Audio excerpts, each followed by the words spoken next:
بسم اللہ الرحمن الرحیم۔ السلام علیکم۔ پرانے زمانے کی بات ہے، ایک سونار جو کہ ممبئی کا رہنے والا تھا لاہور آیا۔ اس کے پاس کافی موتی تھے۔ اس نے وہ موتی ایک مجلس میں کھولے اور سب کو دکھانے لگا۔ اس نے ایک موتی جیب میں سے نکالا اور لوگوں کو دکھاتے ہوئے بولا کہ یہ موتی شب افروز ہے، یعنی رات کو چمکتا ہے۔ جب اس نے سامان سمیٹا اور اٹھ کر جانے لگا تو ایک چور جو اسی مجلس میں بیٹھا تھا پوچھنے لگا، جناب کہاں کے ارادے ہیں؟ سونار نے جواب دیا، ممبئی جا رہا ہوں۔ چور نے کہا، اتفاق دیکھے میرا بھی وہیں کا پروگرام ہے، چلے مل کر چلتے ہیں۔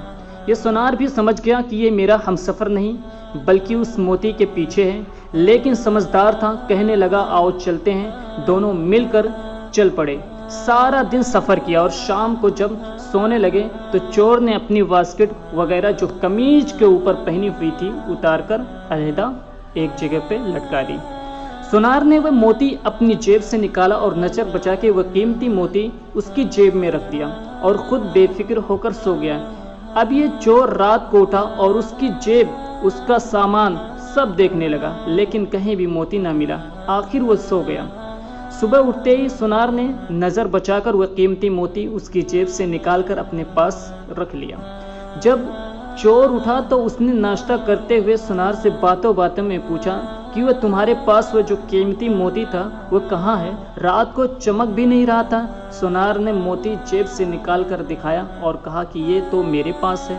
چور حیران ہو گیا کہ میں نے اس کی پوری جیب چھان ماری لیکن مجھے یہ نہ ملا، لیکن اس نے ابھی جیب سے نکال کر دکھا دیا، خیر آج رات نکال لوں گا۔ سونار نے اگلے رات پھر وہی عمل کیا۔ ادھر چور بھی ساری رات ڈھونڈتا رہا لیکن کچھ نہ ملا۔ صبح کو پھر وہی ماجرا کہ موتی سونار کی جیب سے نکل آتی ہے۔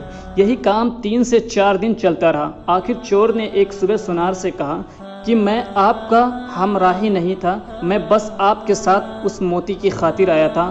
آج میں آپ کو استاد مانتا ہوں اور مجھے بتائیں کہ آپ یہ موتی رکھتے کہاں تھے رات کو؟